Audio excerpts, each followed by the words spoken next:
Welcome friends, welcome to India சமையல். இன்றைக்கி வீடியோவில் சூப்பரான ஒரு ஸ்நாக்ஸ் ரெசிபி ரவையும் கோதுமையும் வச்சு உங்களுக்கு சிம்பிளாக செஞ்சு காமிக்க போகிறேன். நம்ம சேனலை ஃபஸ்ட் டைம் பார்க்குறதா இருந்தால் சப்ஸ்கிரைப் பண்ணி வச்சுக்கோங்க. அப்போ தான் நான் போடுற ஒவ்வொரு வீடியோ நோட்டிஃபிகேஷனில் வரும். வாங்க ஃப்ரெண்ட்ஸ், எப்படி பண்ணலான்னு சொல்லி பார்க்கலாம். இப்போ ஒரு மிக்ஸி ஜாரில் 1 கப் அளவுக்கு ரவை எடுத்துக்கோங்க. 3/4 கப் அளவுக்கு சுகர் சேர்த்துக்கலாம்.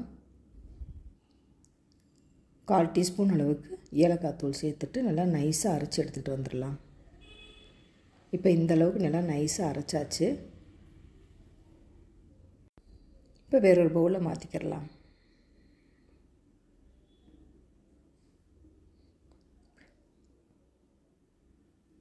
இப்போ 3/4 கப் அளவுக்கு கோதுமை மாவு சேர்த்துக்கோங்க.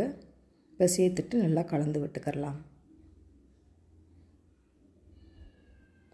2 பிஞ்ச் அளவுக்கு உப்பு சேர்த்துக்கோங்க. சேர்த்துட்டு நல்லா கலந்து விட்டுக்கோங்க. இப்போ கொஞ்சம் கொஞ்சமாக தண்ணி சேர்த்துட்டு நல்லா சாஃப்டான பதத்துக்கு பிணைஞ்சு எடுத்துக்கிறலாம்.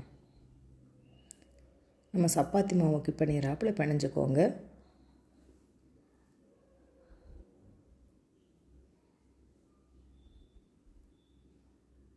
இப்போ இந்தளவுக்கு நல்லா பிணைஞ்சாச்சு.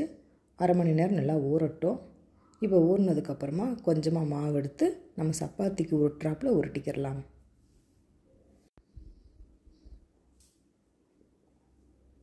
ரொம்பையும் போல்டாக இல்லாமல் நல்லா தின்னாக இந்த மாதிரி உருட்டிக்கோங்க.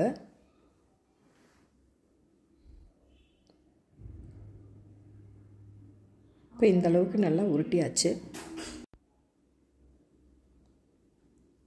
இப்போ இந்த அளவுக்கு நல்லா உருட்டியாச்சு. நீங்கள் எந்த ஷேஃப்க்கு வேணுனாலும் கட் பண்ணிக்கோங்க. சைடில் இந்த ஓரங்கள் இந்த மாதிரி கட் பண்ணி எடுத்துக்கலாம்.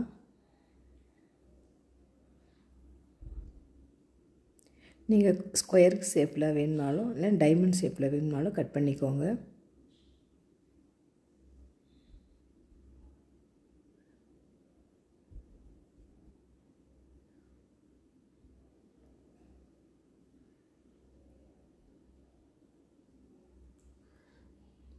கட் பண்ணி எடுத்தாச்சு. இதை ஒரு தட்டில் எடுத்து வச்சுக்கோங்க. இப்போ ஆயில் நல்லா சூடாக இருக்குது. சூடான ஆயிலில் கொஞ்சம் கொஞ்சமாக போட்டு பொரித்து எடுத்துடலாம்.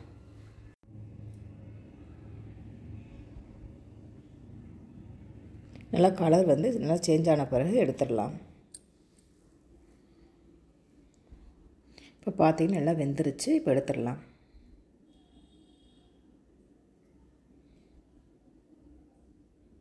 அவ்வளோதாங்க, சிம்பிளான முறையில் உங்களுக்கு நான் செஞ்சு காமிச்சிட்டேன். டக்குன்னு பண்ணிடலாம். கோதுமை மாவு ரவை இருந்தால் போதும். சிம்பிளான மெத்தடில் உங்களுக்கு செஞ்சு காமிச்சிட்டேன். நல்லா கிறிஸ்பியாக இருக்கும். ட்ரை பண்ணி பார்த்துட்டு கமெண்ட் பண்ணுங்கள். உங்களுக்கு இந்த வீடியோ பிடிச்சிருந்துச்சுன்னா லைக் பண்ணுங்கள், ஷேர் பண்ணுங்கள், கமெண்ட் பண்ணுங்கள். உங்களை நான் வேறு சந்திக்கிறேன். பாய். தேங்க்ஸ் ஃபார் வாட்சிங்.